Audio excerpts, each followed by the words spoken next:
was al 'n baie lang tyd vandat ek weer met julle gepraat het. Sjoe!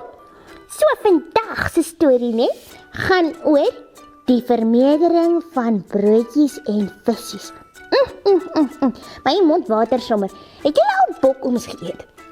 Bokkoms is verskriklik lekker. Oeh, smaak ek nou dit.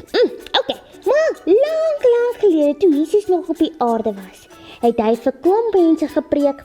Hy was 2000 mense gewees. Dis nou net mansmense wat daar gewas.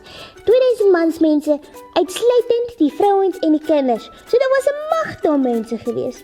En toe gaan volg hulle Jesus op uit by die stad en hy preek vir hulle, vertel hulle van hoe die koninkryk van God en alles. Naderhand raak dit nou tyd vir aandete, want hulle het middagete geskiep en oggendete geskiep.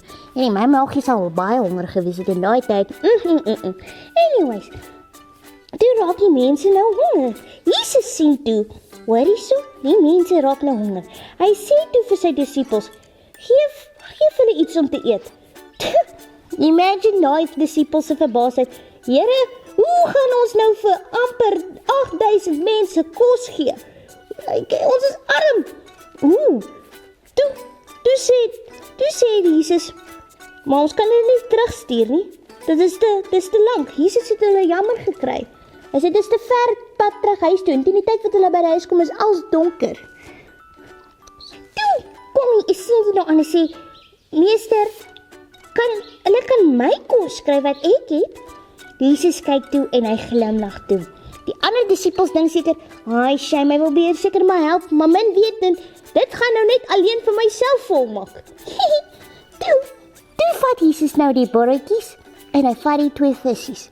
En hy kyk op na die hemel toe en hy sê baie dankie Papa Jesus vir hierdie maaltyd om te eet.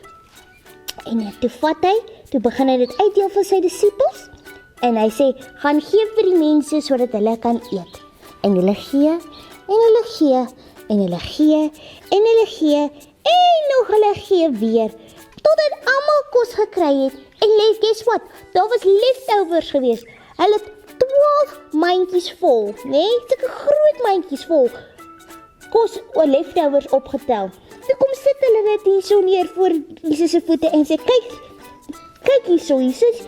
Kyk, tot selfs 12 mandjies opgebou, oorgebly van die kos. En Jesus glimlag net en sê, vertrou altyd op my Vader en op my. Jesus sal altyd vir jou voorsien. Nou, die ding agter die storie is, ons mag dalk nie baie in ons lewens hê nie, maar as ons dit waardeer en nie wat ons het opgee aan God, sal hy vir ons meer gee. Meer as wat ons enigstens enige manier sal verwag het. Okay, maatjies. Dit is dit vir nou. My naam is Elsa en ek is baie lief vir julle en dit was baie lekker om saam met julle te kuier. Bye!